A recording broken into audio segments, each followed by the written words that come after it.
दोस्तों, जब हमारा मस्तिष्क अच्छे तरीके से काम करता है तो ही हम अच्छा सोच पाते हैं और जीवन में अच्छे अच्छे बदलाव भी ला पाते हैं।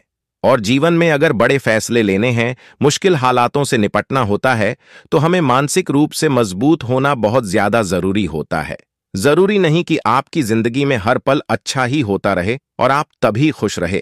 कभी कभी आपकी जिंदगी में ऐसे वक्त भी आएंगे जहां पर आपको भारी मुसीबतों का सामना भी करना पड़ सकता है। ऐसे में कई बार होता है कि इंसान मुसीबतों का सामना करते करते अपनी मुश्किल हालातों से लड़ते लड़ते अपने जीवन से हारने लगता है। लेकिन वहीं पर जो इंसान मानसिक रूप से मजबूत होते हैं, वह इन मुश्किल हालातों से अपने कठिन समय से बाहर जरूर निकल आते हैं। तो दोस्तों, आज के इस वीडियो में हम अपने मुश्किल वक्त से बाहर कैसे आएं, इस पर चर्चा करने वाले हैं। मैं 10 नियम बताने वाला हूं, जिसे अगर आप जान और समझ लेते हैं तो यकीन मानिए, आप अपने मुश्किल हालातों से बाहर जरूर निकल आएंगे और आप मानसिक रूप से एक मजबूत इंसान भी बन जाएंगे। तो मित्रों, आज की ये वीडियो बहुत ही महत्वपूर्ण होने वाली है। इसे छोड़कर कहीं जाइएगा नहीं। बुद्ध के शिक्षाओं में मानसिक मजबूती पर विशेष ध्यान दिया गया है और उनके द्वारा दिए गए मार्गदर्शन हमें जीवन की जटिलताओं का सामना करने और आंतरिक शांति प्राप्त करने में मदद कर सकते हैं। नंबर 1, सत्य बोलना। सत्य बोलना मानसिक स्थिरता और शांति के लिए अत्यंत महत्वपूर्ण है। बुद्ध ने कहा कि सत्य बोलना एक ऐसी आदत है जो हमारे जीवन में परिपूर्णता और स्पष्टता लाती है। जब हम सत्य बोलते हैं तो हम अपने आप से और दूसरों से ईमानदारी से पेश आते हैं। इसका मतलब है कि हमें अपने शब्दों और कार्यों में पूरी सच्चाई और ईमानदारी बनाए रखनी चाहिए। सत्य बोलने से हम अपने भीतर एक गहरी आंतरिक शांति अनुभव कर सकते हैं और झूठ बोलने की मानसिक दुविधा और तनाव से बच सकते हैं। सत्य बोलने का अभ्यास करने के लिए हमें अपने विचारों को स्पष्ट और सच्चा रखने की आवश्यकता है। झूठ बोलने से उत्पन्न होने वाली मानसिक अशांति और अंतर्द्वंद्व से बचने के लिए हमें हमेशा सच बोलने की आदत डालनी चाहिए। यह आदत हमारी मानसिक मजबूती को बढ़ाती है और हमें जीवन की वास्तविकताओं का सामना करने में सक्षम बनाती है। नंबर 2, अहंकार को त्यागना। अहंकार या घमंड मानसिक असंतुलन का एक प्रमुख कारण होता है। बुद्ध ने स्पष्ट किया कि अहंकार से मुक्त रहना मानसिक शांति और संतुलन के लिए आवश्यक है। जब हम अपनी श्रेष्ठता का दिखावा करते हैं या दूसरों को नीचा दिखाने का प्रयास करते हैं, तो हम अपनी मानसिक शांति को खो देते हैं। अहंकार हमें दूसरों से अलग करता है और आत्मसंतोष की भावना को समाप्त कर देता है। अहंकार को त्यागने के लिए हमें अपनी कमजोरियों और सीमाओं को स्वीकार करना होगा। हमें अपने आत्ममूल्य को बाहरी मानकों से नहीं मापना चाहिए, बल्कि अपनी आंतरिक संवेदनाओं और आत्मस्वीकृति के माध्यम से मापना चाहिए। यह मानसिक मजबूती को बढ़ाने में मदद करता है और हमें समाज में एक सहयोगात्मक और सहायक दृष्टिकोण अपनाने के लिए प्रेरित करता है। नंबर 3, क्रोध पर नियंत्रण रखना। क्रोध मानसिक अशांति का एक बड़ा स्रोत है। बुद्ध ने हमें सिखाया कि क्रोध से बचना और इसे नियंत्रित करना आवश्यक है। क्रोध से उत्पन्न होने वाले नकारात्मक भावनाएं हमें मानसिक रूप से परेशान करती हैं और हमारे शांति और खुशी को छीन लेती हैं। जब हम क्रोधित होते हैं तो हम न केवल अपनी मानसिक स्थिति को बिगाड़ते हैं, बल्कि दूसरों के साथ हमारे संबंध भी खराब होते हैं। क्रोध को नियंत्रित करने के लिए हमें ध्यान और आत्मनिरीक्षण का सहारा लेना चाहिए। जब क्रोध उत्पन्न होता है तो हमें गहरी सांस लेकर शांत रहने का प्रयास करना चाहिए। इसके अतिरिक्त हमें अपनी भावनाओं को समझने और उनके स्रोत की पहचान करने की आवश्यकता है। इससे हमें क्रोध को नियंत्रित करने में मदद मिलेगी और हमारी मानसिक स्थिति स्थिर बनेगी। नंबर 4, दूसरों की आलोचना से बचना। दूसरों की आलोचना करना मानसिक अशांति और तनाव को जन्म दे सकता है। बुद्ध ने बताया कि हमें दूसरों की आलोचना से बचना चाहिए, क्योंकि यह हमारे मानसिक स्वास्थ्य पर प्रतिकूल प्रभाव डालती है। आलोचना करने से न केवल हमें अपनी आत्ममूल्यता को प्रश्न में डालते हैं, बल्कि यह दूसरों के प्रति नकारात्मकता और अविश्वास को भी जन्म देती है। दूसरों की आलोचना से बचने के लिए हमें खुद को और अपने विचारों को समझने की आवश्यकता है। हमें दूसरों के गुण और प्रयासों को पहचानना चाहिए और नकारात्मकता को छोड़ देना चाहिए। इससे हम एक सकारात्मक और सहयोगात्मक वातावरण बनाए रख सकते हैं, जो हमारे मानसिक स्वास्थ्य के लिए फायदेमंद होगा। नंबर 5, धैर्य रखना। धैर्य रखना मानसिक मजबूती का एक महत्वपूर्ण तत्व है। बुद्ध ने बताया कि धैर्य हमें जीवन की चुनौतियों का सामना करने और कठिन परिस्थितियों में शांत रहने में मदद करता है।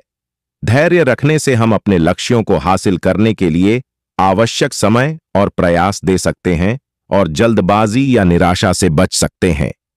धैर्य विकसित करने के लिए हमें अपने उद्देश्यों को धीरे धीरे और लगातार प्रयास के साथ प्राप्त करने का प्रयास करना चाहिए।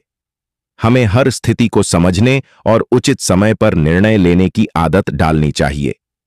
इस तरह से हम अपनी मानसिक स्थिति को स्थिर रख सकते हैं और जीवन की विभिन्न चुनौतियों को सहजता से स्वीकार कर सकते हैं। नंबर 6, संतुलित जीवन जीना।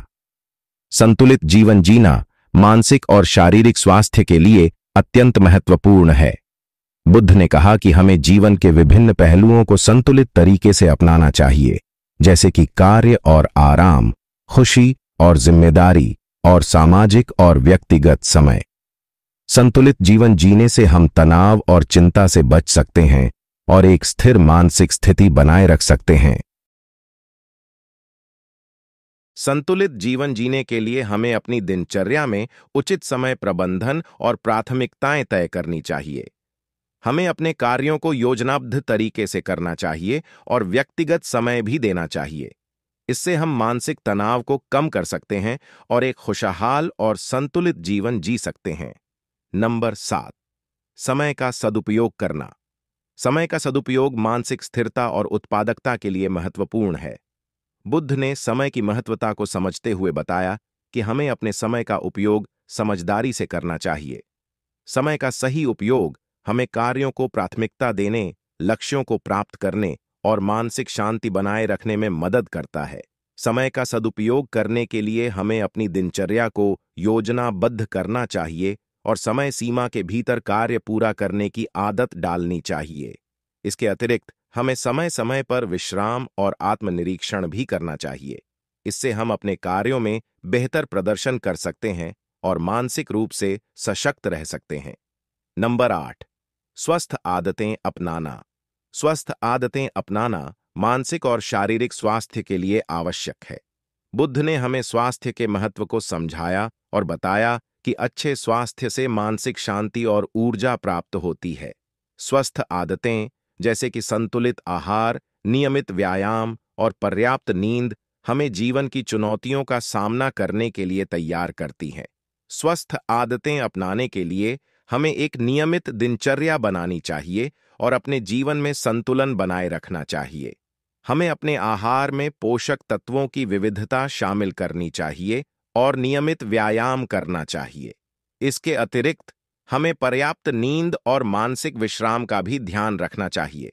इससे हमारी मानसिक स्थिति मजबूत होती है और हम जीवन की समस्याओं को अधिक प्रभावी ढंग से हल कर सकते हैं।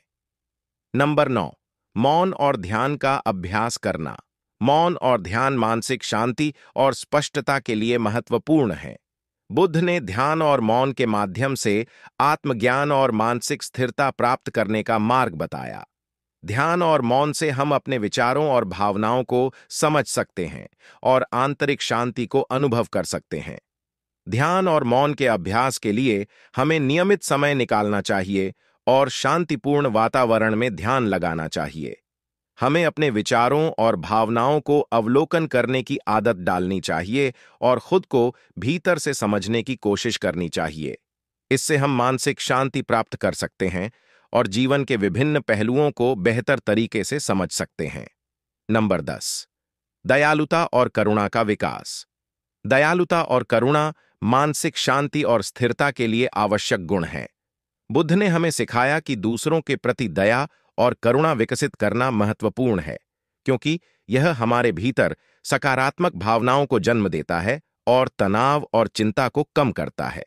दयालुता और करुणा से हम दूसरों के साथ बेहतर संबंध बना सकते हैं और एक सहयोगात्मक वातावरण तैयार कर सकते हैं।